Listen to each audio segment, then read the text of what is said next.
qualche cosa di esportabile, cioè, a che punto siete, come siete arrivati, dove state andando? Volevo sapere dietro le quinte, per giustificare anche le spese che sono ingenti, sembra, no? Da quello che vedo così a occhio, a CME, così al computo metrico estimativo, a che punto siete e quali sono le azioni a cui state andando. Buon pomeriggio a tutti, grazie per questo invito e questo momento di scambio e confronto, è sempre molto bello essere qui a Coreia e a Borgo Pace naturalmente.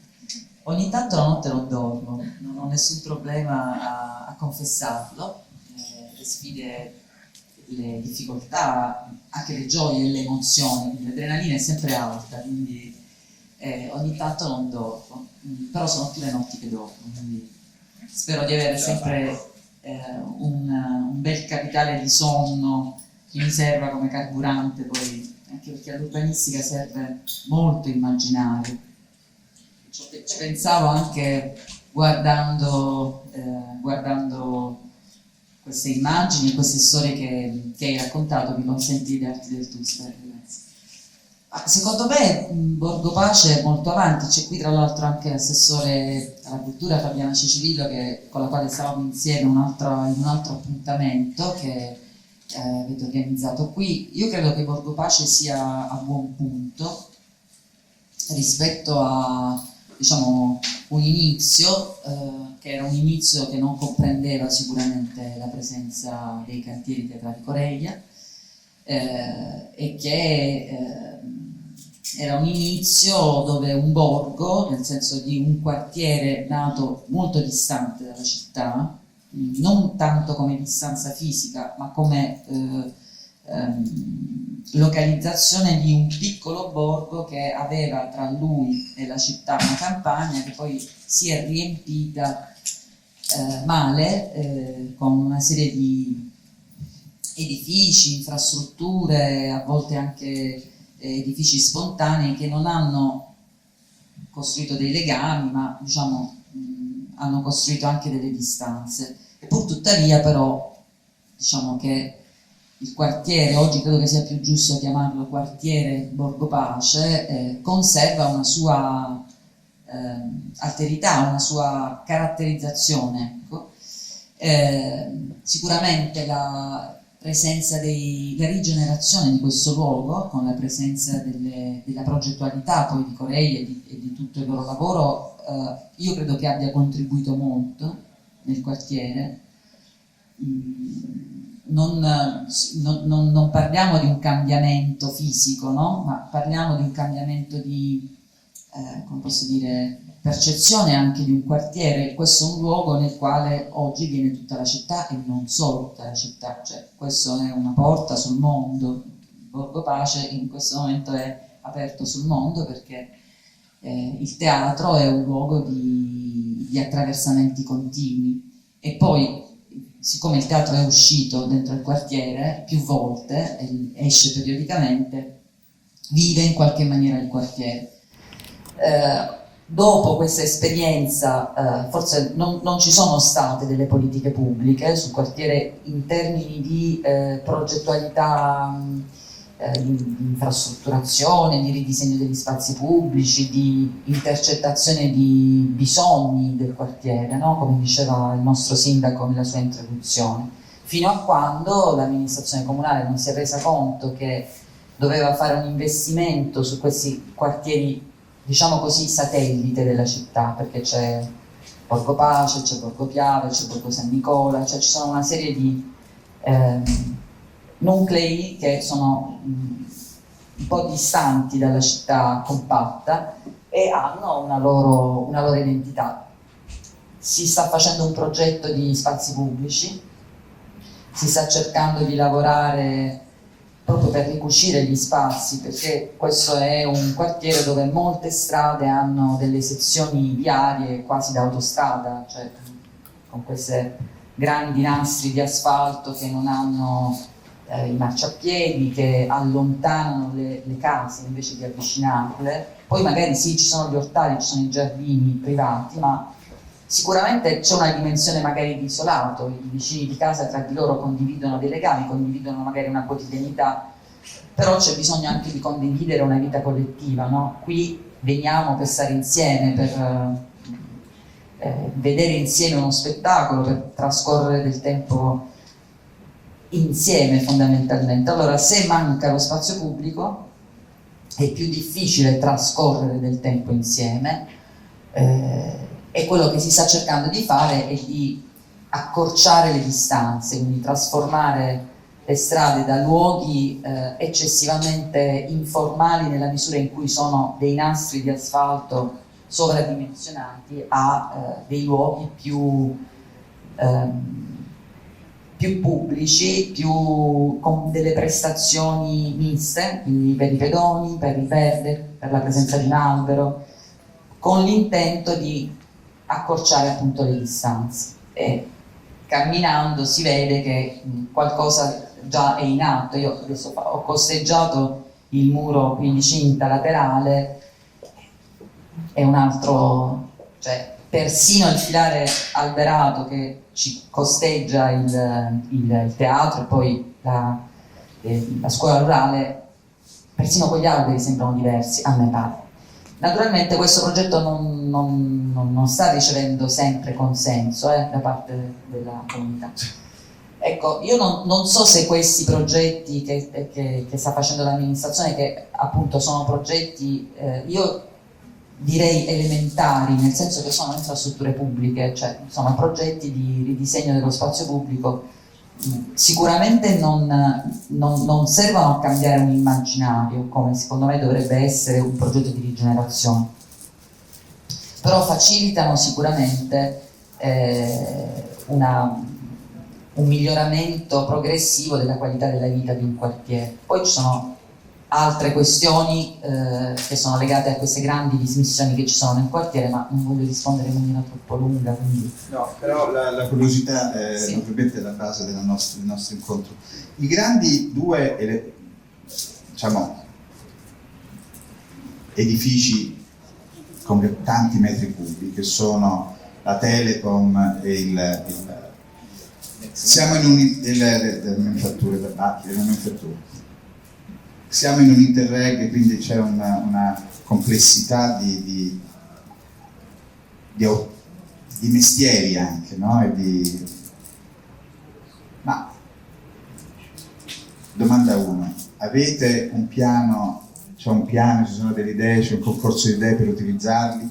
B, all'interno di un interreg faccio questo mestiere e dico, caspita, ho conosciuto un sacco di persone curiose che vengono da Tirana, musicisti, potrebbero essere degli spazi fantastici come scambio, no? tra frontaliero, abbiamo degli spazi nuovi dove potrebbero essere utilizzati magari per un periodo per creare delle residenze, delle installazioni. Non mi ricordo, qualcuno mi ha detto no, io ci venivo a Borgo Pace perché ci andavo stamattina, ci andavo a rompere i vetri con i sassi, adesso non mi ricordo chi ne tante persone. Le due domande sono legate sempre a questo. Sì, no, ma infatti ho chiuso la risposta proprio con le grandi dismissioni. Allora, l'idea sulla quale proviamo a lavorare è di aprire le dismissioni il più possibile. Sono dimensioni di dismissione così grandi che possono rigenerarsi soltanto dentro processi di riappropriazione graduali. La sfida che abbiamo davanti, secondo me, è quella di aprirli, fare in modo che non subiscano gli ostacoli della burocrazia, della destinazione d'uso, dell'agibilità, di questi tecnicismi che spesso bloccano soprattutto l'ente pubblico, no? Perché anche la storia che raccontavi prima di Curzi, ci sono, se un immobile non è accatastato si blocca tutto, Sono degli spazi che sono fuori scala rispetto al quartiere, credo che abbiano la loro valenza, è una valenza che va oltre la dimensione di Borgo Pace e che ha una dimensione urbana. Adesso stiamo lavorando alla rigenerazione delle manifatture tabacchi di Via, non so se lo conosci, stanno a San Pio, che sono la grande manifattura prima di quella che c'è qui su Borgo Pace, che sono di proprietà di un privato che ha fatto una proposta di rigenerazione che adesso stiamo analizzando attentamente e noi vorremmo che dentro questo progetto di rigenerazione ci siano degli spazi flessibili che possono accogliere le progettualità creative.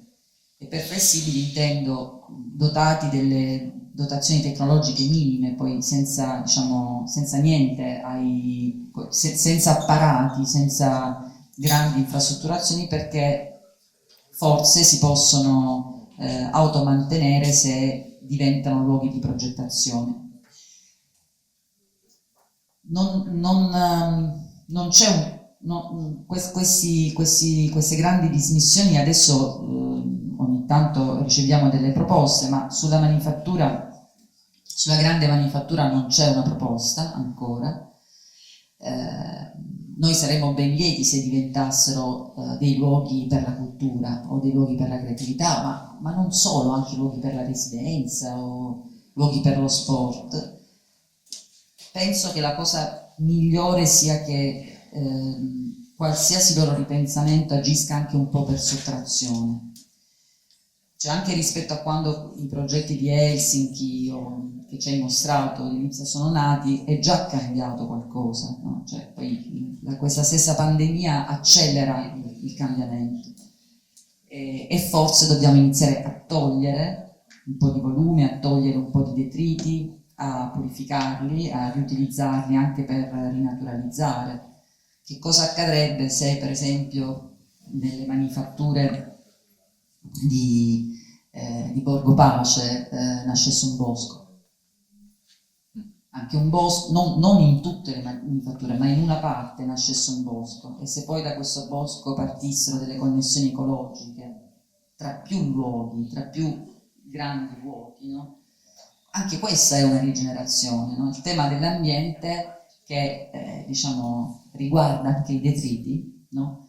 È centrale da questo punto di vista. La presenza di un bosco può sparigliare completamente le consuetudini e può anche dare più valore ad un quartiere, perché indubbiamente migliora l'abitabilità di quel quartiere, migliora l'accoglienza, magari anche gli artisti, no? Poter passeggiare in un bosco o in un parco, entrando in contatto con le famiglie del quartiere, i bambini, no? Cioè, o il riutilizzo dei detriti. Buri è uno che insegna da questo punto di vista, e sui detriti molti edifici pubblici si stanno fermando. Naturalmente tutto questo avrebbe bisogno di una sostenibilità anche economica. Io ho un martello pneumatico che mi vede da lì con i tempi, e mi sarebbe veramente piaciuto ora continuare questo discorso con Ledo Prato, che invece da un punto di vista di sostenibilità economica magari ci può dare qualche idea. Grazie.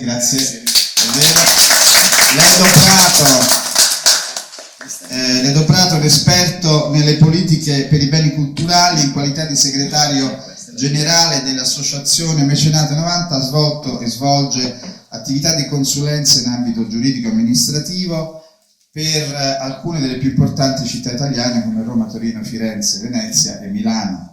Esperto di politiche di tutela e valorizzazione di beni culturali, ha svolto attività di analisi, applicazione e sviluppo di strumenti di programmazione per conto del Ministero dei Beni Culturali, città e regioni. Ha maturato inoltre una ventennale esperienza relativa alla messa a punto ed alla sperimentazione di modelli innovativi per la gestione del patrimonio culturale di molte regioni italiane. Sembra caduto dal cielo in questo momento. Pazzesco, me ne posso andare? Dovremmo continuare. Che cosa le viene in mente? Cioè, che volevate fare? Un colpo di teatro? No, stiamo seguendo un flusso di pensiero. Dunque io vi ringrazio naturalmente e mi scuso perché tra un quarto d'ora se non scappo perdo l'ultimo e unico aereo che mi Siamo stati consente. puntuali, mi ha detto le 5. Alle 5 infatti me ne vado. Ah, Per cui per non correre rischi mi sono scritto l'intervento, cosa che chi mi conosce sa che non faccio mai, nel tentativo di contenere nei tempi dovuti. Però voglio fare prima una considerazione, mi sembra, vista la sede, molto spero utile. Siamo in tema di rigenerazione urbana. Qualche settimana fa, insieme alle associazioni degli amici dell'Aventino, quindi stiamo parlando di cittadini, abbiamo presentato al Comune di Roma il progetto per il restauro di Piazza Albania a Roma, dove al centro, come sapete, c'è la statua di Skanderbeg, che è l'eroe albanese che richiama molto anche la storia di Garibaldi, nostra, eccetera, eccetera. E la cosa straordinaria è che il primo sostegno, oltre che il Comune di Roma, ce l'ha data l'ambasciatrice albanese a Roma, la quale ci ha detto che c'è una fondazione di albanesi che operano in Italia e quindi partirà una campagna, non vogliamo soldi, non abbiamo chiesto soldi al Comune, sarà forse il primo grande intervento di rigenerazione urbana di una piazza fatta attraverso il crowdfunding che faremo con italiani cittadini che abitano all'Aventino e albanesi residenti in Italia. L'ambasciatrice è felicissima, quindi adesso avremo da cominciare tutto un iter che Rita conosce molto bene, perché non è sufficiente costruire un progetto di rigenerazione fatto tra l'altro da uno studio di architettura che opera lì alla sede ad Aventino e che ha donato alla comunità questo progetto. Dovremo come portarlo avanti. Dunque vado al testo scritto, se no in quarto d'ora non basta. Voglio subito dire una cosa, che rigenerazione secondo me è una parola bellissima, perché dentro ha la parola generazione, cioè la capacità di dare nuova vita a qualcosa. Siamo qua, era un'ex fabbrica, ce l'avete raccontato ancora una volta, io la conoscevo, che Salvatore me l'aveva raccontata molto tempo fa, ha dato nuova vita a questo spazio. Ora, alla parola rigenerazione si è aggiunto nel tempo l'aggettivo urbana per indicare, come sapete, un programma di riqualificazione territoriale spesso come un rimedio al degrado urbano. Programmi del genere si sono fatti nelle periferie più degradate della città, ma ci sono esempi di rigenerazione molto importanti che per esempio sono realizzati nei borghi rurali, cosa forse inaspettata per certi versi. Ora, questi processi che sono alimentati dalla rigenerazione urbana sono quasi sempre riguardano, diciamo, la dimensione fisica, materiale delle città e, se me lo consentite, spesso senza riparare all'errore, cioè senza recuperare quei valori sociali e umani su cui si basa la vita di una città, concepita come un organismo vivente e visibile, un insieme di vite e di relazioni umane. Spesso cioè sono stati interventi isolati, persino incompiuti. Il nostro paese è ricco di processi di rigenerazione avviata e interrotti, spesso incompiuti e quindi privi di una visione del futuro di una città condivisa con la comunità. Questo è un punto centrale dal mio punto di vista. Si è quindi separata la rigenerazione urbana dalla rigenerazione umana. Il materiale è stato separato dall'immateriale e spesso senza migliorare la qualità della vita delle persone e delle comunità, conservare e migliorare la bellezza dei luoghi, tutelare l'ambiente a vantaggio delle generazioni future. Negli ultimi 10 anni in porzioni di città, ma anche di piccole comunità, la rigenerazione urbana declinata come un embrione di rigenerazione umana è germogliata nella nostra esperienza, in centinaia di esperienze di luoghi recuperati e restituiti alla pubblica fruizione grazie a chi? Ad associazioni, comitati di cittadini, per ricordare l'esempio che ancora qui veniva richiamato un attimo fa, anche come un'indicazione che emergeva da questa esperienza, i quali attraverso un processo partecipativo che a noi ci piace chiamare di co-creazione hanno realizzato luoghi di innovazione fra il sociale e il culturale nelle grandi come nelle medie e piccole città, luoghi che hanno ridisegnato la funzione della cultura collocandola al centro dello sviluppo sostenibile a scala urbana. Li abbiamo definiti spazi ibridi perché non hanno uno statuto unico definito, ma sono espressione diretta dei processi comunitari.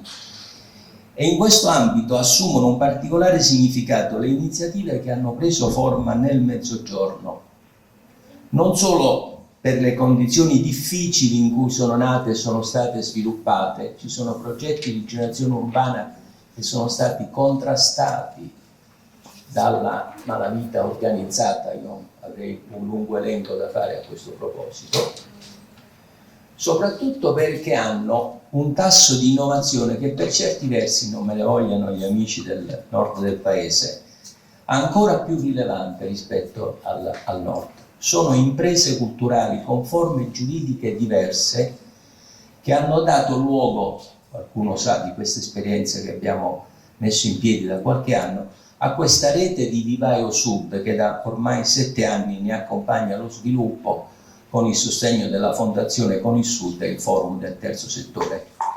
Su un diverso piano, ma con una grammatica comune, si devono considerare gli interventi di arte pubblica, di arte muraria, che hanno contribuito a portare l'arte e la cultura nella vita ordinaria di quartieri ai margini dei centri storici, grazie all'iniziativa di artisti, curatori, comitati di quartiere, associazioni culturali, studenti, scuole. Noi qui abbiamo fatto un'esperienza a Lecce nel quartiere 167 che Rita e Fabiana conoscono molto bene, e che non ha modificato l'assetto urbano, ma ha cambiato per esempio gli spazi pubblici. Penso per tutti a Piazzale Cuneo, penso agli interventi che sono stati fatti sulle palazzine della 167B attraverso l'arte muraria e l'arte pubblica. In molti casi sono stati interventi che hanno innescato processi sociali lenti ma significativi, risvegliando l'interesse per lo spazio pubblico e una crescente domanda di partecipazione al dibattito dei quartieri della città. Sono stati associati ad interventi di rigenerazione urbana dal basso, ma più spesso sono espressioni di un rifiuto del degrado, dell'abbandono, della marginalità. Quando la rigenerazione urbana è ispirata da un processo sociale, può diventare l'innesco per la rigenerazione umana, intesa come un diverso modo di pensare e di agire personale e collettivo, che genera la possibilità di un tipo di azione socialmente orientata, creativa, connettiva, produttiva, responsabile, capace di impattare positivamente persino sul modo di produrre, di innovare, di abitare i luoghi e di prendersi cura delle persone e dei contesti. Ci sono esperienze in questo senso che potrei raccontarvi se non ci fosse questo benedetto aereo che devo prendere. In questa prospettiva si può ricongiungere ciò che è stato separato, l'urbs dalla civitas, la forma, le funzioni della città con le cittadinanze plurali, dinamiche, fragili. Per queste ragioni la rigenerazione è anche un processo politico, oltre che sociale, che interpella le funzioni e il ruolo delle istituzioni nella governance dei processi. C'è un ritardo da colmare e una nuova cultura del governo del territorio e della comunità da ricostruire. Ma il momento è adesso, lo sguardo sulle città e sul suo futuro a qualunque dimensione non potrà più essere al di fuori degli obiettivi, per esempio legati all'Agenda 2030. Questo è un problema che riguarda non solo il nostro paese. Se non vogliamo verificare l'opportunità che deriva dal recovery e dalla stessa programmazione europea 2021-27. La rigenerazione umana non genera una città ideale, ma costruisce un ideale di città. Per questo un programma di rigenerazione urbana non può non essere iscritto in una prospettiva di rigenerazione umana. Si deve ripartire dalle persone, dal restituire loro dignità e identità perdute. E se mi permettete, non si tratta di buonismo comunitario, quanto piuttosto di riscoprire il senso della comunità, il valore di una comunità di cura che coltiva il benessere dei cittadini senza distinzioni.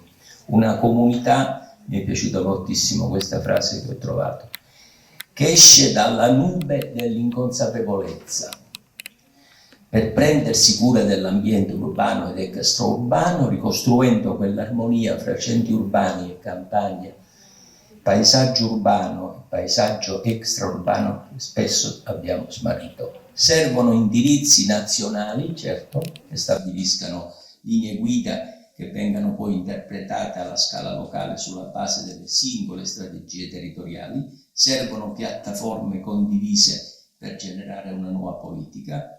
Restituire centralità alle città a partire da quelle intermedie, rilanciare la strategia nazionale delle aree interne, non sono solo un riconoscimento al policentrismo dell'Italia che ha generato forse la stagione più importante del nostro sviluppo, ma la condizione per ricostruire il Paese su basi solide e durature, moltiplicando le energie disperse ma vitali che animano le nostre comunità. Questo è ciò che possiamo immaginare, a mio giudizio, per la rigenerazione umana. Promuoverla sarà un compito dei prossimi anni, sarà una rigenerazione paziente, costruita attraverso processi di democrazia deliberativa. Un impegno che non coinvolgerà solo gli architetti e gli urbanisti, anche gli amministratori pubblici, le istituzioni culturali, i cittadini a livello individuale ma anche in forme organizzate. Ho finito.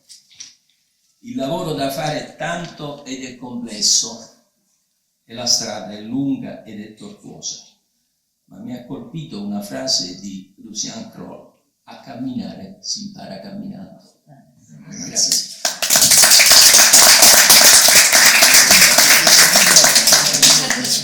Scusatemi, grazie. Devo andare. Grazie a voi dell'ospitalità. Grazie, a presto. Buon viaggio. Grazie. Un giovane architetto, Andrea Paone, del gruppo SMALL, acronimo di Soft Metropolitan Architecture and Landscape Lab. Lungo, però è molto bella la locazione. SMALL.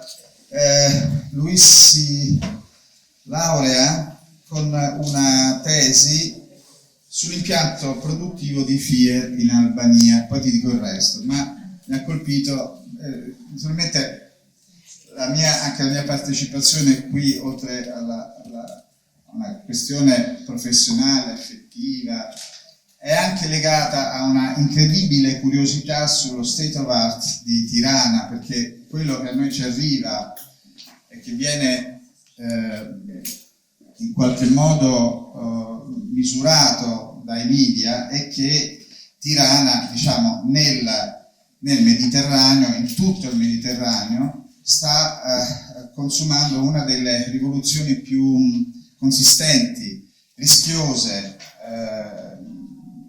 a cui si guarda con estremo interesse. E Andrea Paone mi dice: sì, ho fatto la tesi su Fier, poi questa cosa si è fermata lì, credo che tu poi non sia tornato. Sono tornato. Sei tornato. Adesso ci racconterai, purtroppo adesso dobbiamo stringersi 10 minuti.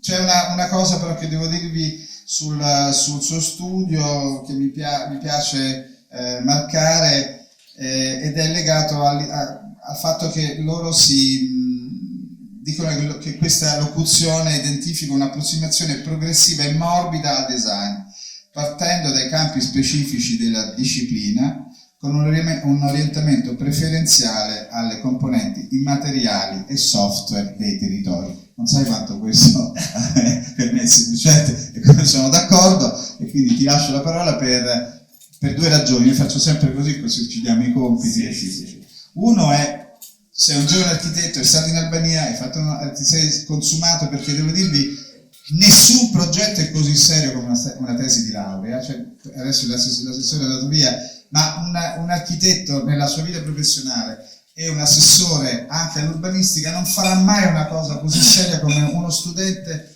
della facoltà di architettura che prende in analisi un territorio, quindi vanno prese assolutamente sul serio le cose che ci dirai. E come giovane architetto che lavora qui, che è stato lì, che ha studiato questa zona dell'Albania, in una situazione come questa di interreg, quindi di creazione di reti di scambio concreto, che cosa ti viene in mente e che proposta potresti fare tra le due sponde di questo piccolo e grande mare che poi è quello che ci nutre, ci ha nutrito fino adesso, e probabilmente con queste operazioni continuano a nutrirci. Sarò brevissimo. 10 minuti, 10 Sì, minuti meravigliosi. Vi racconto, diciamo, Accendi, come è andata... Okay. Vi racconto come è andata un po' la mia esperienza. Io sono un appassionato di Urbex, cioè Urban Exploration, mi buttavo nelle fabbriche abbandonate della mia città sin da ragazzino. Ho avuto la fortuna di viaggiare tanto con i miei genitori, avevo visto alcune esperienze in Europa di riuso di edifici industriali di grandi dimensioni, non so, penso al Matadero, penso alla Caixa Forum, tutto il discorso della Ruhr, Zecche Zollverein, a parte Lipsia, che è anche un bellissimo esempio. La facoltà di Bari da anni è concentrata sull'Albania come temi, diciamo, guardandosi un po' al di là dell'Italia. Quindi così, guardando la lista dei temi proposti per le tesi di laurea nell'anno in cui mi sono laureato io, cioè il 2012, ho cominciato nel 2012, trovai questa tesi che sembrava scritta per le mie passioni. Quindi io nel frattempo avevo fatto già uno studio con i miei attuali soci, cioè con il gruppo di Small, su degli edifici abbandonati della città di Conversano, il paese di Conversano, e trovai questo titolo: Architettura e archeologia industriale in Albania. Dissi, questa è la mia tesi, cioè a volte cioè, è fortuna, ecco. Nello specifico la professoressa Anna Bruna Menghini, tra l'altro romana, ci propose una città di fondazione fascista, Kučove, un piccolissimo centro in Albania che onestamente, diciamo, guardando un po' la documentazione, quel poco che riuscimmo a trovare su internet, non ci evocò chissà quali emozioni, anche perché il centro produttivo che dovevamo andare ad analizzare era una centrale elettrica, anche di ridotte dimensioni. Però purtroppo Bari è molto legata al periodo fascista come diciamo, gusto architettonico, e quindi loro ci dissero: dovete andare a Kučove. Noi eravamo 6, perché noi facciamo queste tesi di gruppo dove abbiamo 6 professori e 6 alunni, quindi 6 discipline diverse, e durano tutte un anno. Andammo dalla professoressa e diciamo: professoressa, noi a Kučove ci passiamo, ma la tesi non la facciamo. Perché volevamo prendere il mese che abbiamo passato in Albania proprio per esplorare il patrimonio industriale albanese in vari paesi. Quindi siamo andati alla Combinat, che però era un posto, diciamo, difficile per 6 ragazzi, anche perché occupato, quindi ovviamente difficile proprio da affrontare dal punto di vista progettuale, anche perché sì, tutti gli albanesi sanno l'italiano, però a volte venivamo visti un po' in maniera, diciamo, c'erano dei dubbi sulla nostra presenza in alcuni posti. Quindi facemmo questo viaggio tra Tirana, Berat, al centro di produzione dei filati, andammo a Kučove e stemmo tipo mezzo pomeriggio e subito decidemmo di andare via. Avevamo individuato anche Elbasan, che era un centro produttivo di acciaio, e poi c'era questa grossissima fabbrica di 73.000 metri quadri di fertilizzanti a base di azoto, che si chiama Azotic ed è a Fier. Fier è un piccolo centro, sono 60.000 abitanti, che praticamente si è sviluppato dagli anni 60 proprio per la presenza di questa fabbrica e della relativa TEZ, cioè la fabbrica che produceva elettricità per far andare avanti il ciclo produttivo.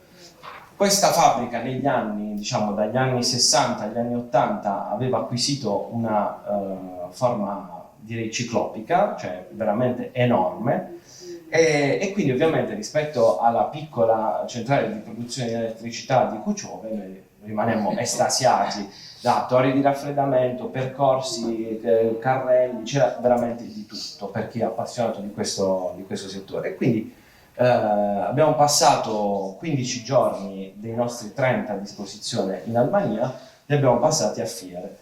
Come dicevi tu prima, sicuramente la politica ha un grosso ruolo in questo, e devo dire che il sindaco di Fier ci accolse come dei grandissimi esperti.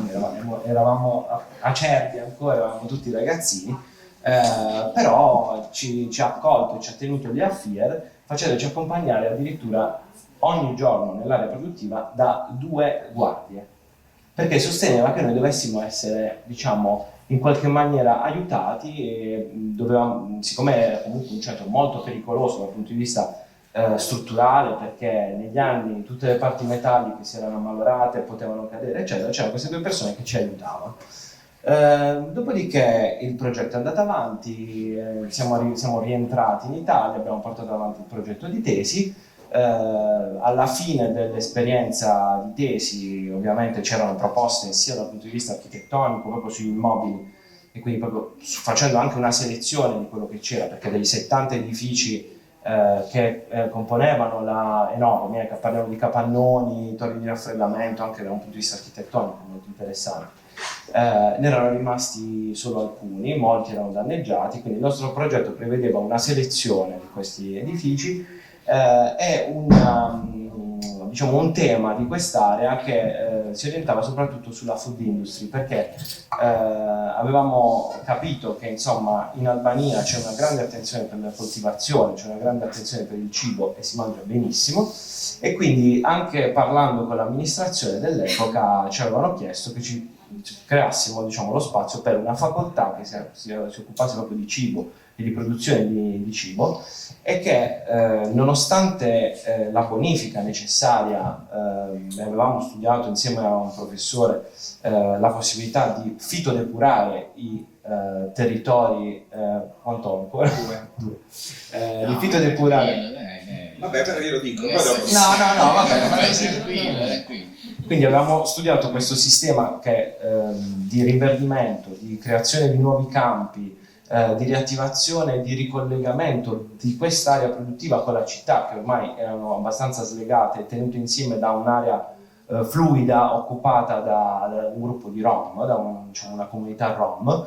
Avevamo cercato di ricollegare la città sia con dei campi, e quindi creando proprio dei percorsi tra il fiume, che ovviamente in questi centri produttivi era fondamentale perché veniva utilizzato sia per i trasporti e sia per smaltire purtroppo i detriti, come in tutte le grandi fabbriche. E quindi c'era questo tentativo di riprendersi sì da un lato la natura, ma ricollegarsi comunque al paese di Fier e cercare anche di rendere un polo attrattivo per l'intera Albania questo centro produttivo. Ovviamente era un progetto di tesi, a riguardarlo dopo 8 anni comunque era un progetto, diciamo, sperimentale, sicuramente, diciamo. Che cosa è successo? Allora è successo questo, poi a fine percorso innanzitutto abbiamo tenuto i rapporti con l'amministrazione di Fier per un altro anno più o meno, poi la facoltà di Bari era in contatto con una facoltà a Tirana, la Marin Barleti, che ci invitò a presentare il progetto lì. C'è stato un inizio di contrattazioni con l'amministrazione, con questa università che voleva promuovere questo progetto. Abbiamo portato il nostro progetto di nuovo a Tirana, ne abbiamo parlato per una settimana, dopodiché pian piano, diciamo, è evaporato. Cioè questo filo con l'Albania si è ovviamente affievolito e poi si è interrotto. Ovviamente dopo la nostra tesi c'è stata una tesi sul centro produttivo di Berat che noi avevamo fotografato e avevamo segnalato alla facoltà.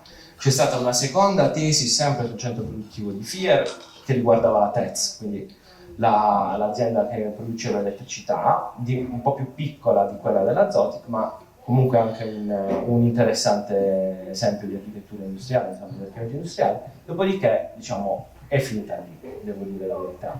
Prima della proposta, qualcuno, voi che venite da lì, avete delle informazioni su Fier, è ferma lì, oppure ci sono stati dei progetti di riutilizzo e di rigenerazione di quella?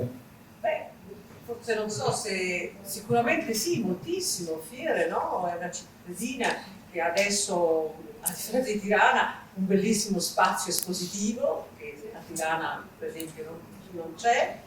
E credo che con un Interreg si stia facendo anche qualcosa sul teatro o qualche cosa teatrale, o non so se uno spazio, questo io non lo so esattamente, però diciamo senz'altro sì.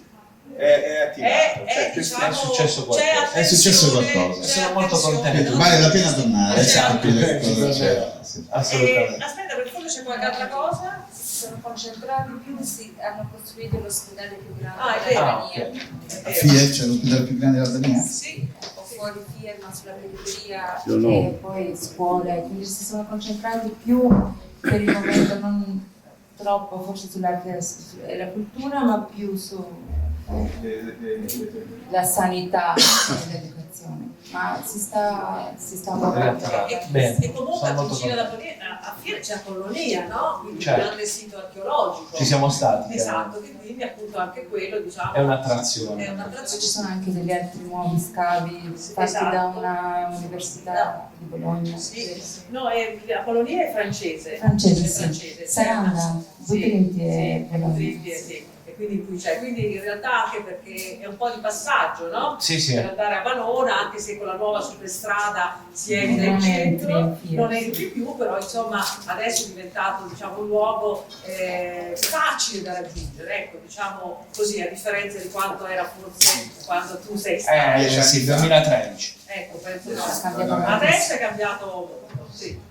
Bene, prima di lasciarci, rispetto alla tua esperienza che hai fatto lì a Fier, la tua Proposta. sì, non proposta, ma diciamo, dove andresti? Qual è la direzione in cui ti muovevi? Beh, sicuramente per quello che ho visto io, non solo a Fier, in generale in Albania, cioè c'è un patrimonio inespresso interessante, più recente dell'Europa, diciamo non è così antico come patrimonio industriale, però è molto interessante dal punto di vista architettonico ed è un peccato che non venga sfruttato e che magari si arrivi a situazioni tipo Combinat, quando magari con una politica che accompagni meglio questi processi potrebbe rendere più strutturali e legati all'arte, al teatro, a qualsiasi tema, diciamo, di leisure e di cultura, potrebbe rivalutarli e potrebbe riattivarli. Bene, grazie. Naturalmente Andrea Savone ormai fa parte di questa mappatura di giovani architetti che sono intorno a questo progetto, e quindi speriamo di continuare questa esperienza insieme. Ozzy Lelai, dunque Ozzy Lelai, faccio una breve introduzione. Ozzy Lelai ha studiato antropologia e sociologia all'Università di Malta e ha ottenuto il dottorato di ricerca presso la School of Ethnology and Folklore, Center of Albanian Studies di Tirana. Attualmente è ricercatore di antropologia della modernità presso il Dipartimento di Etnologia Institute of Cultural Anthropology and Art Studies di Tirana. I suoi principali interessi si rivolgono allo Stato, alla società e alla cultura durante il socialismo di Stato, sulla formazione delle classi sociali e sul pensiero etnologico albanese. È autore di numerosi articoli su questi temi e ha pubblicato nel 2015 un libro che analizza i processi di proletarizzazione dei contadini in Albania durante il periodo socialista, e nel 2018 un nuovo libro, è coautore di un nuovo libro sulla etnografia durante il periodo della dittatura. Prima di questo incontro sul divano delle confessioni gli ho detto che appunto aveva una grande curiosità, mostrava una grande curiosità su questo quartiere che viene man mano citato, quindi riaffiora un pochino, e lui mi ha detto: ma io ci ho fatto tutto un progetto su questo quartiere che, come diceva Andrea, è estremamente complesso di Tirana. Vi lascio la parola, così continui la tua presentazione. Poi, ho chiesto questo privilegio di ascoltare questo sensuale italiano che hanno tutti i nostri ospiti, per puro piacere donistico, e lui è stato così gentile di dire hai fatto male. Grazie per l'invitazione. Parlerò un po' piano, così prenderò un po' più di minuti. Bene, ci piace. In questo compenso i tuoi minuti che hai preso da noi. Ecco, bravo, prima, così. Controlla, però. Sì, osservazione. Gli antropologi sono... E come si dice, gli ultimi saranno i primi. Seconda osservazione è la gerarchia del... Così, io lavoro nell'Istituto di Antropologia Culturale e Studi d'Arte, che è parte dell'Accademia di Studi Archeologici. Sono 4 istituti: c'è l'Istituto di Archeologia, Storia, di Letteratura e di Antropologia.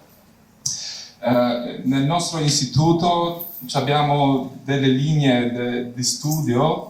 Una di queste linee di studio è una linea che noi abbiamo chiamato il laboratorio di antropologia urbana. In questo laboratorio noi non siamo non siamo molti ricercatori, siamo 5 o 6 in totale. 5 o 6? Ma speriamo che sì. Così le linee che abbiamo fatto delle ricerche o che abbiamo messo il nostro occhio osservatore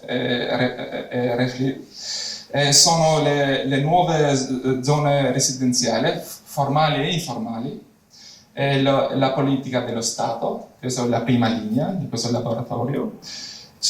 La seconda linea è la povertà urbana, la ghettoizzazione,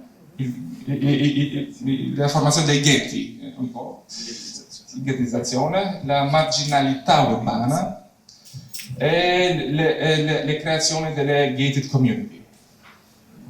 La terza linea sono la nuova divisione amministrativa che è venuta in Albania nel 2012, se non sono errato, le sue politiche urbanistiche e gli effetti che hanno sulla gente, la quotidianità. Cosa è successo? La quarta linea di studio sono le politiche estetiche e la turistificazione dello spazio urbano. La quinta linea sono le ideologie moderne e lo spazio urbano, come questa e la sesta, che è l'ultima, è la linea delle nuove culture urbane. Che è successo? Che è successo a me? Queste sono delle linee che con articoli, con delle ricerche, noi stiamo costruendo come si dice, un archivio di riflessione e delle cose. In questo caso sono stato invitato un anno fa di fare una ricerca su Combina. Tu prima hai presentato una serie di interventi che vengono da sotto, vengono da gente, vengono da individui, vengono da associazioni culturali, e che poi si galvanizzano e fanno pressione su quelli che hanno il potere, che hanno la possibilità di fare le cose legali in questo caso, e in altro caso per trasformare. Nel caso del Combinat, la sua storia, come è cominciata, e la storia contemporanea di Combinat, è una storia che non viene dal sotto, ma viene dal sopra. E l'occhio dello Stato, direbbe James Scott, la modalità statale di produzione, direbbe Lefebvre, che produce delle realtà urbane. E queste realtà urbane producono spesso tensioni con i cittadini. Perché producono? Perché le politiche statali hanno bisogno di legittimità. E questo è un filo molto importante per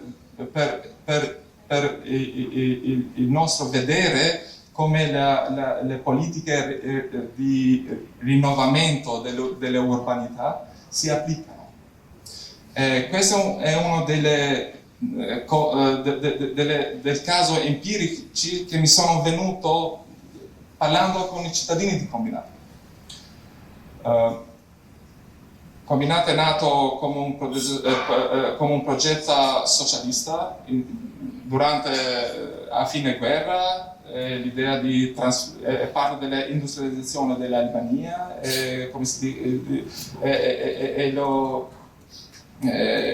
il cortile dove la classe lavoratrice albanese nasce.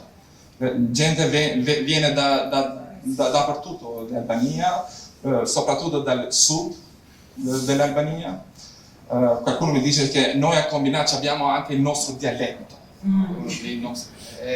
Cos'è il vostro dialetto di Combinat? È un dialetto di sud, è molto più vicino alla lingua ufficiale. Quando parli con loro, le loro origini sono paesani in origine. La seconda generazione che è nata a Combinat ha questa identità di Combinats, che è troppo... Combinat c'ha questa, è parte di Tirana ma anche fuori di Tirana, come percezione. La gente dice vado a Tirana quando sei a Combinat, vado a Tirana, e in questo senso si è veduto da sempre come un sistema chiuso, e si è progettato come un sistema chiuso durante il comunismo. C'avevano non soltanto le fabbriche, ma c'avevano ricreazione, c'avevano una vita. La vita era possibile là, senza aver bisogno di andare altrove. C'era il cinema, c'erano asilo nido, le scuole, c'erano attività culturali, teatro, c'era il teatro. Era una vita organizzata. E radio? C'era il radio Combinat, una radio che si consumava soltanto in Combinat. C'erano così, poi quando, e questa è una realtà urbana approcciata dallo Stato. Poi quando il sistema è caduto, Combinat affaccia la demolizzazione, grazie, dell'industria, così la gente emigra, ma non è che Combinat si svuota, perché altra gente viene. Sono i nuovi Combinati, the newcomers. E chi sono? Queste sono gente che viene soprattutto dal nord Albania, che sta evadendo, sfuggire, scappare dalla povertà. Così questi sono i nuovi abitanti che fanno i raids, che vanno a prendere qualcuno pezza terra o qualcun altro entra negli edifici e la fa la sua casa. Ma senza autorizzazione? It's occupy combinat. L'idea dell'occupazione è un'idea che ha due livelli, perché è un'occupazione dello spazio pubblico, dalla gente, ma anche un'occupazione dallo Stato, perché lo Stato vede combinat questo il patrimonio industriale, non soltanto il combinat, ma tutto il patrimonio che il comunismo lascerà all'Albania, come la possibilità tramite la privatizzazione di imputare nuove energie economiche sul territorio. Il territorio prende una dimensione altra, diviene un capitale. E questo capitale si è basato sulla logica che più demolito è, si può vendere più presto, facilmente. Costa meno. Questa è stata l'idea. Se vedi gli edifici pubblici dopo la caduta del comunismo vengono soggetti non soltanto trascurati, ma si rubano, si prendono. E qui l'informalità diventa un modo di essere dell'Albania, della transizione. Poi a combinato cosa succede è che l'industria fallisce un po', ci sono questi processi di privatizzazione, grazie.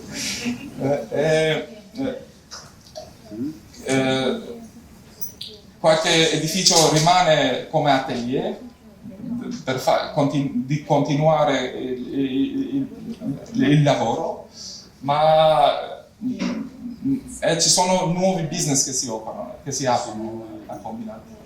Ma Combinat è un quartiere, non è soltanto l'edificio dell'industria. Poi dopo gli anni 2000 c'è il 97 in Albania, che è un'altra storia. Poi dopo il 2000 l'Albania, Tirana soprattutto, diventa un grande quartiere. Si comincia a costruire. Qualcuno la costruzione è capillare dappertutto. Ci sono costruzioni dei palazzi, ci sono costruzioni delle estensioni, dappertutto si costruisce. E questo processo va fino ad ora. Il terremoto che è successo in Tirana ha danneggiato degli edifici, appartamenti dove la gente si va, e in questo momento il governo centrale e la municipalità di Tirana hanno presentato questa nuova idea di combinato che si chiama Combat. Che vuol dire è un'idea di trasformare i combinati in uno spazio artistico che eventualmente dove nuovi spazi per la progettazione dell'arte si potrebbero essere fatti. Questo è il stato di State of art right now. Di combinato. The point here, la questione qua è che i processi sono totalmente diversi dai processi che hai preso come caso studio. E come ho detto prima, ci sono molte tensioni, nel quale senso? C'è questa percezione di processi trasformativi dove l'idea della partecipazione dei cittadini in non viene come Organica naturalmente. Naturalmente. Non è in modo naturale. ma viene come una cosa, come visione che non si ancora, come si dice? No. Share, condivisa con la gente. Ma ci sono dei piani. I piani ci sono. Sì, il piano approvato è Avete che informazioni sui piani? ci sta. Sì. Costruiamo questo puzzle. Questa malattia non è opportuna neanche consigliata. Scusate. Come ha detto giustamente magari sai si comincia a combinare combiniamo. Come ha detto giustamente Olsi, Combinat è una zona composta di due parti, una parte molto grande fatta di palazzi per abitanti, quindi c'è una strada centrale, sembra un centipede con delle stradine parallele fatte di palazzi, quindi un quartiere abbastanza lungo. Poi alla fine di questo quartiere c'è il Combinat, che è praticamente la fabbrica dei tessili. Sì. Alla fine, maestro, come si dice, la strada divide Combinat come industria e Combinat come abitazione. Sì, ma sì, da questa parte ci sono anche abitazioni e poi c'è questa parte. Quindi questo è tutta una proprietà pubblica, adesso ci sono diverse fassonerie, come ha detto giustamente Orsi, e c'è questo nuovo progetto di un architetto italiano, Catamonti, che ha dato il progetto, che poi sono diversi studi albanesi che stanno sviluppando il progetto in parti differenti.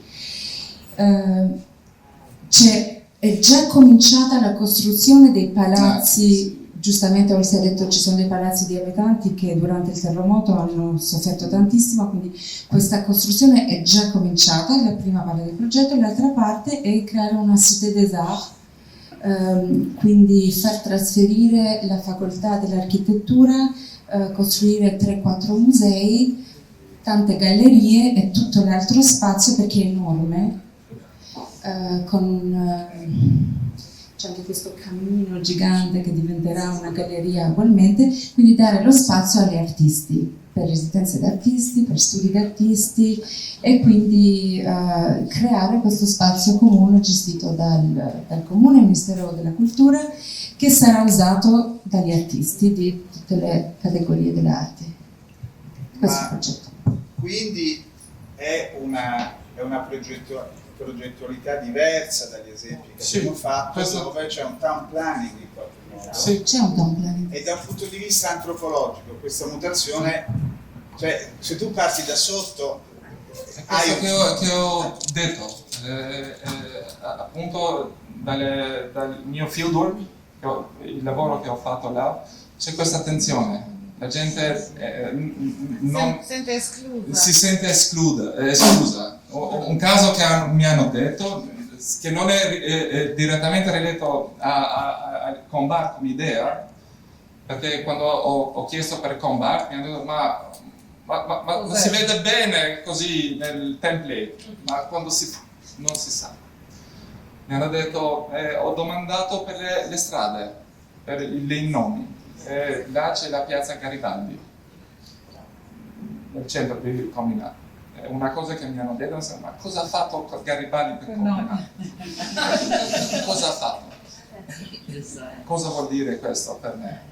È che non c'è la gente non si relata a un spazio urbano dove ha delle memorie della gente, cioè, come si dice, una prova che ti fanno se tu sei di Combinato o no, ti domandano per i nomi. Conosci quello? Conosci quella? Conosci la storia del quello? Così il luogo si abita, la gente vede il quartiere dove loro hanno le memorie, di appartenenza, ma adesso i nomi delle strade, loro non si identificano. Molta gente. Questo significa che è un luogo che ha una grande identità Sì, questo che ho detto. sociale. C'hanno questo gruppo virtuale sull'internet che è bellissimo, se si vede. Per farti membro ti domandano delle cose. Possono una fotografia di qualcuno, se tu lo conosci quello sei di Combinat, o se non lo conosci non sei di Combinat. È straordinario, è il luogo di appartenenza, belonging, appartenenza, è molto importante per avere lo spirito del quartiere. E così non si sa come l'idea di Combart evolverà, ma per il momento si vede come un progetto senza spirito. Questa è la tua, qual è la tua sensazione, la tua visione sul progetto e Combinat? Non è la mia visione, è cosa la gente mi dice. Quello che tu hai raccolto. Te l'ho detto con il caso di Garibaldi. L'amministrazione non sa la storia di Combinat, dove la gente che ha contribuito, che ha scottato sangue per Combinat, dove ti fanno un elenco di nomi. Questo ho fatto questo, ho fatto questo, ho fatto questo, ho fatto questo, ho fatto questo, ho fatto questo. Perché è molto preziosa la memoria che hanno vissuto e non è facile lasciarla senza un segno magari. Non lo so. Ma questo pone questioni di legittimità su come la città si sta trasformando, la capitale, Tirana, come si sta trasformando. Anche hai preso il caso del teatro, c'è stato un grande conflitto tra diversi partiti politici, civil society, spesso la transizione albanese si è articolata tra l'arbitrarietà. Ma chiedo una cosa, all'assessore Miletta, un attimo, perché per esempio lui parla e loro parlano di una trasformazione genetica quasi, no? di una zona importante, almeno dal punto di vista di metri quadri o metri cubi importanti di Tirana. Ma per esempio a Borgo Pace, quello che io ho raccolto come lui dalla strada, ma solo dalla strada, l'altra volta parcheggiando, è che questo tipo, tra l'altro è un'azione soft rispetto a quello che sento che vogliono fare a Combinat, no? Soltanto perché io mi ricordo comunque che tutto sistemato, però quello che non mette la macchina nello stesso posto perché in quel punto c'è un dissuasore o è venuta fuori la strada ciclabile, corrisponde anche ad un corpo estraneo, cioè in una comunità qualsiasi intervento poi viene anche, deve essere maturato perché è un corpo estraneo. Perché poi telegrafica, ma poi succede che dove non c'è lo spazio pubblico, cioè ma c'è solo l'asfalto, quell'asfalto viene vissuto in maniera individuale. La mia macchina, il mio pezzo di strada per il mio giardino, per il mio muretto, per il mio camioncino, no? E quindi per questo non c'è consenso neanche se si tolgono, cioè se si allargano i marciapiedi e si inserisce un filare, perché quel filare rompe l'uso privato individuale della strada, che è un valore nella misura in cui definisce le abitudini di una comunità. Però è chiaro che una città pubblica deve essere fatta anche di spazi comuni, no? E quindi allora lì il filare, l'albero, il restringimento della carreggiata serve a creare uno spazio comune, non uno spazio individuale. Questo è. Però anche lì è chiaro che c'è anche qui uno dove non puoi entrare in questo momento, è uno spazio chiuso, quindi in verità è uno spazio che sarà ridato al pubblico, perché per il momento non è uno spazio pubblico. Ci sono degli edifici enormi con delle fassonerie all'interno e non puoi neanche entrare, cioè lasci la macchina e poi devi proprio entrare, ti aprono una porta. Quindi non è uno spazio pubblico. Ma diventerà uno spazio no, comune. certo. Quando per lungo tempo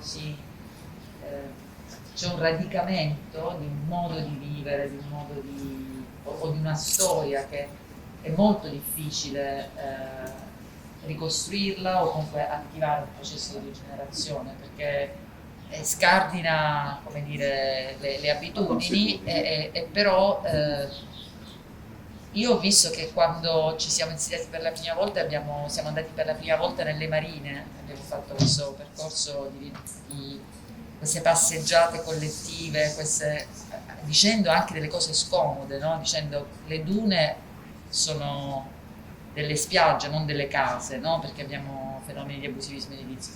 Lì c'era un grande consenso, cioè se si comprende che i problemi non sono dei singoli ma sono comuni e quindi si condividono dei valori, a quel punto è molto più semplice fare un percorso di partecipazione faticoso ma condiviso, come veniva detto prima. Se invece è solo, come dire, la comunicazione di un'informazione, cioè stiamo andando a fare questo, a quel punto è difficile creare un cambiamento. Invece il tema è proprio condividere qualcosa con la comunità, cioè un valore, un bene comune, una storia, no? Questo è fondamentale, però ecco, a volte gli esiti della rigenerazione si vedono dopo 10 anni, dopo 15 anni. Io vorrei chiedere a Francesco Delia di Archistart, non so dov'è, vieni. C'è lui viene da un gruppo di giovani architetti. No, aspetta un attimo, vieni. Delia è un giovane architetto del gruppo Archistart e nella sua descrizione parla di progettazione su misura. Ora, soltanto il concetto di progettazione su misura, pensando a questi episodi, all'episodio di Borgo Pace o questo quartiere, forse può essere una soluzione. La mia domanda è, ma è tendenziosa, la domanda tendenziosa è: situazioni come queste, antropologicamente e socialmente complesse, rispetto a una progettazione su misura, e il teatro fa sempre una progettazione su misura, perché si misura con il passo della donna, il passo dell'essere umano, no? Dove posso arrivare, dove posso montare, quindi diciamo di tutti i mestieri quello del teatro è più, e poi c'è il sacco, dove c'è il sacco che però in genere fa parte pure del tutto.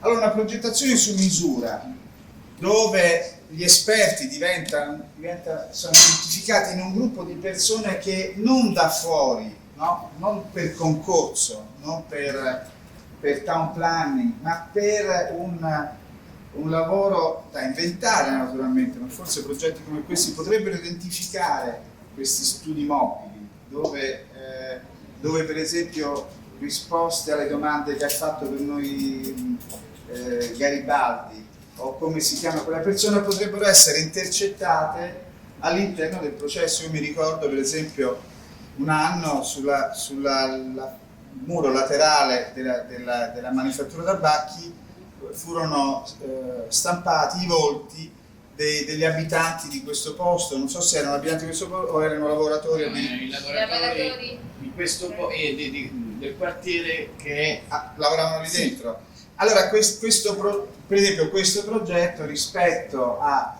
lo conosci questo, diventa una proposta di riconciliazione, di ricollegamento che forse può essere poi intercettata dal progettista. Questa è la domanda. Sì, essenzialmente è quello che ha fatto nascere anche la realtà di Archistart. Io ci tengo a precisare che Archistart non nasce come studio di architettura, nasce prima come associazione.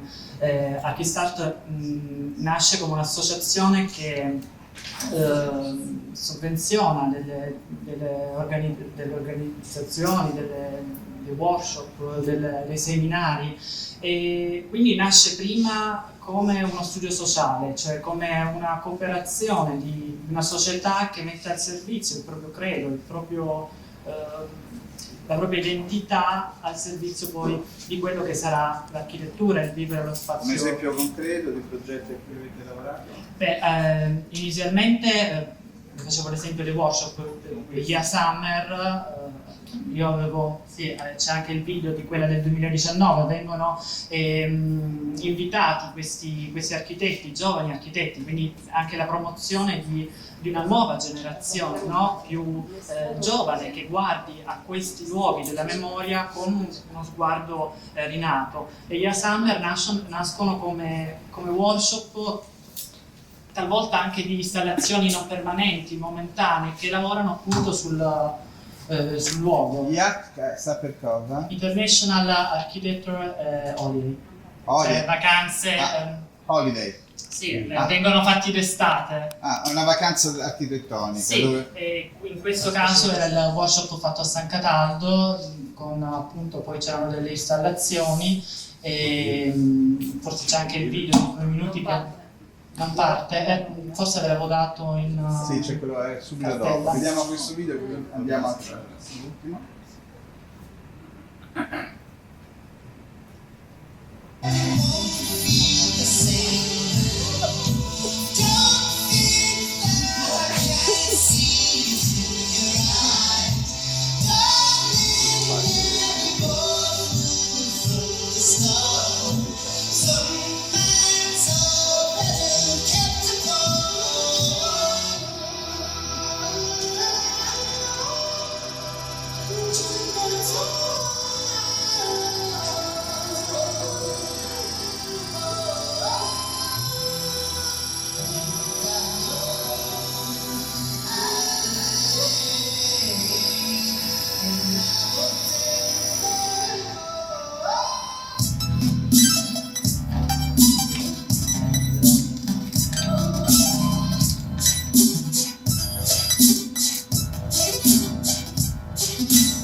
Bellissimo.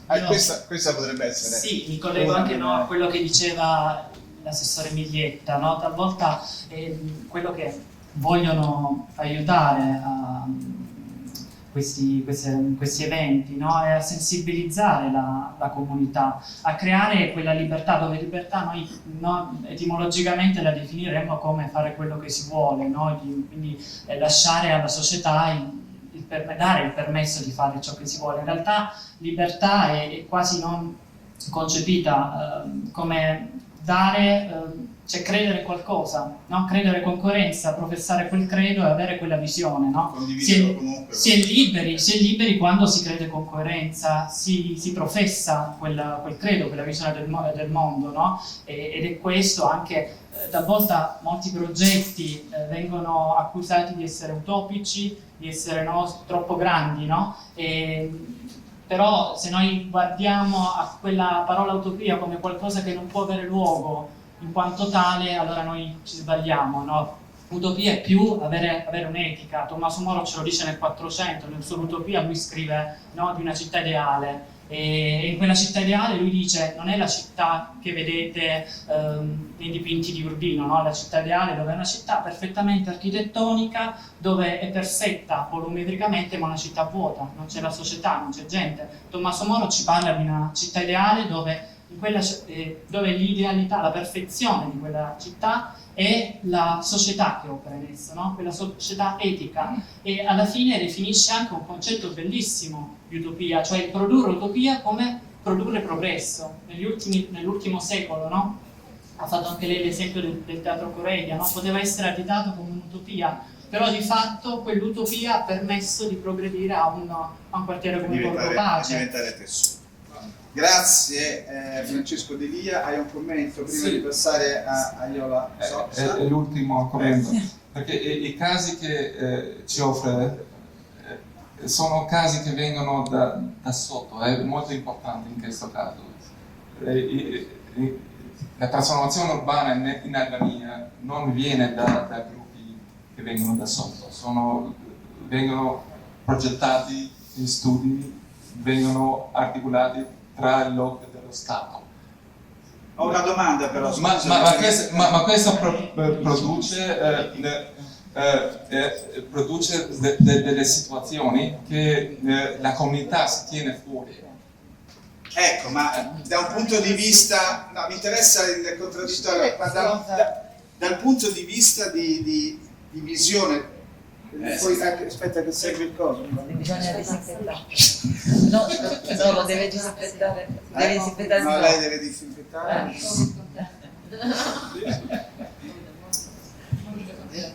Volevo capire se c'è, da quel punto di vista, uno spazio nella divisione di progressione, se c'è uno spazio per accogliere pressioni dal basso, no? di qualificazione, questa biennale, e se esistono, perché se non esistono questi progetti potrebbero creare delle condizioni perché questo avvenga in alcune zone Sì. Io faccio l'avvocato di professione, quindi parlerò legalmente come funziona. Legalmente ogni progetto di questo tipo passa da diverse riunioni del comunitario, quindi delle persone. Poi ovviamente possiamo parlare fino a domani dicendo che sì, però c'erano di queste persone, non c'erano queste altre persone, però il dibattito è stato fatto diverse volte all'inizio. Secondo, noi abbiamo avuto delle elezioni poco fa. La democrazia non è un sistema politico perfetto, ma è il migliore che abbiamo.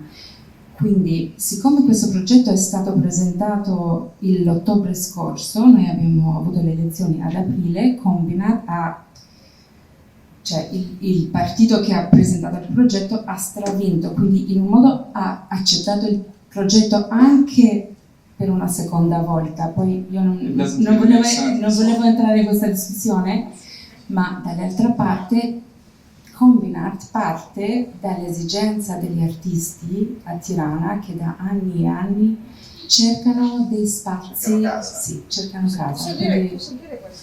Sì, è anche una risposta. Facciamola parlare, poi prego.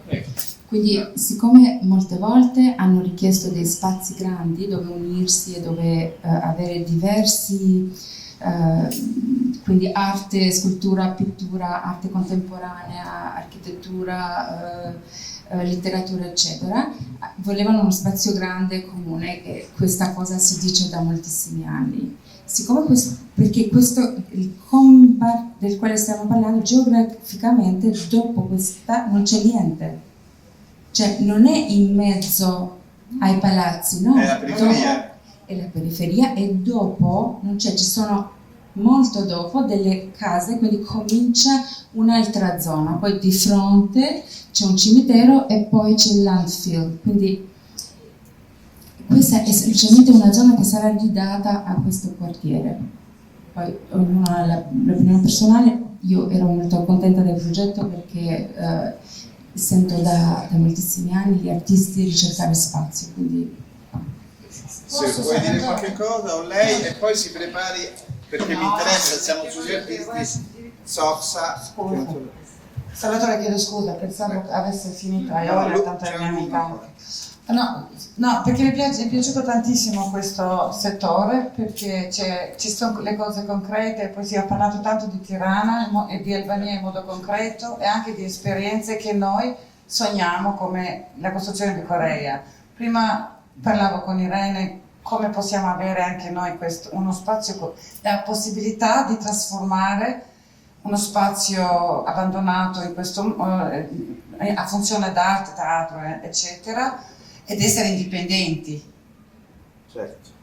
Però non è che noi non abbiamo provato, cioè abbiamo cercato da anni, non dico adesso, di fare progetti, provocazioni, suggerimenti, anche tepelene, anche le piante, le ciprese a tepelene sono un'offerta che arriva dalla gente, la gente che ha piantato è arrivata da un'associazione, da persone, anche a Combinat di Elbasan abbiamo cercato di fare, eccetera.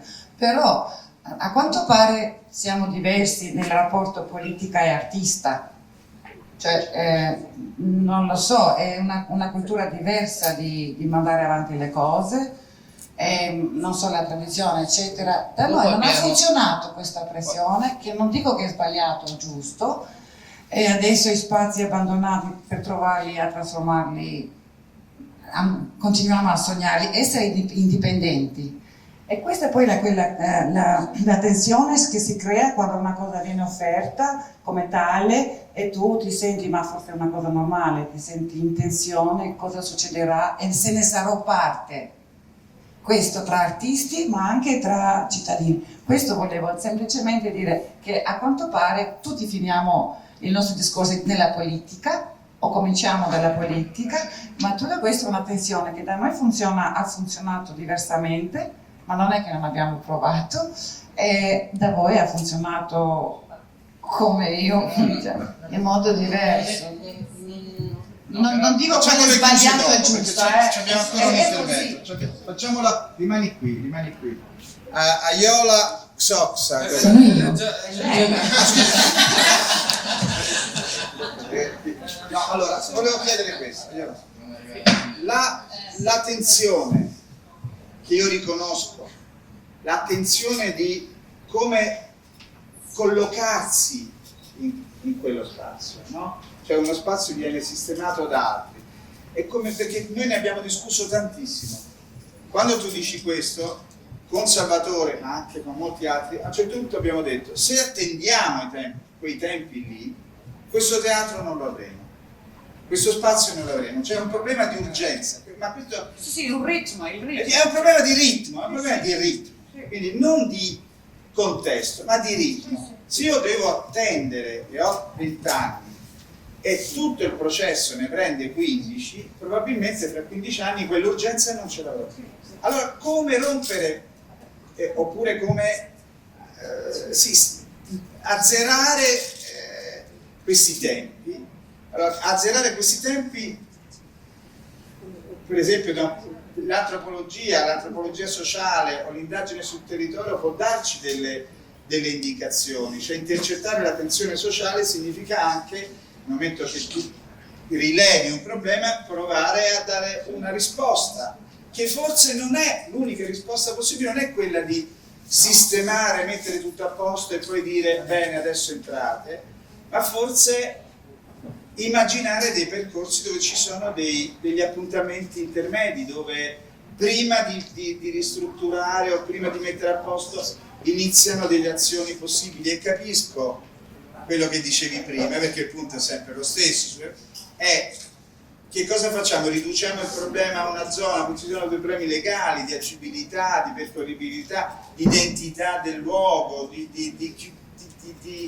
legali, proprio legali, che non ci puoi entrare, che prende la responsabilità, il posto è fatiscente.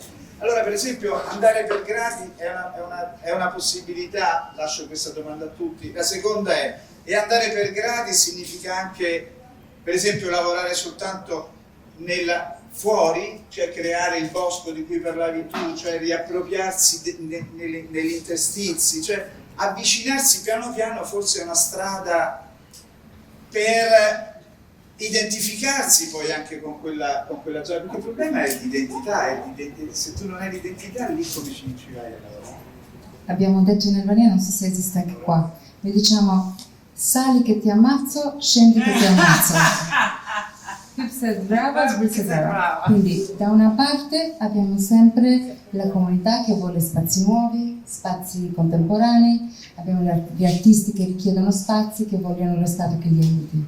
Dall'altra parte non li vogliamo. Da una parte abbiamo delle comunità che non investono fondi propri, quindi è come io ho vissuto in Francia, ho studiato in Francia, è la stessa cosa anche per Parigi, niente va bene se è nuovo, quindi dopo un po' ci accorgiamo che ci piace e che quelli che dicevano che il progetto andava bene, va bene. Da noi c'è una minoranza molto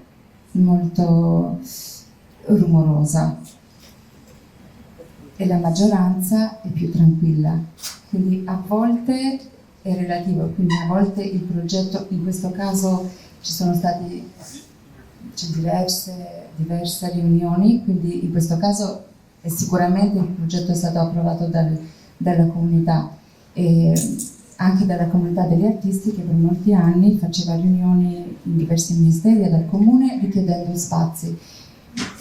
Le assegnazioni come saranno? Le assegnazioni degli spazi? Non è stato deciso ancora, ma ci saranno dei bandi e dei pagamenti minimi, 10 euro, 20 euro. Cioè proprio minimi, semplicemente. Noi non ci siamo riusciti, a Berlino ci siamo riusciti, molto sì, bene. E quello è l'esempio, quello di Berlino. Lipsia sono riusciti, quindi questa potrebbe essere una soluzione. Bene, abbiamo preso un po' più di tempo, un pochino di più, ma insomma è sempre poco. Fale Minderi!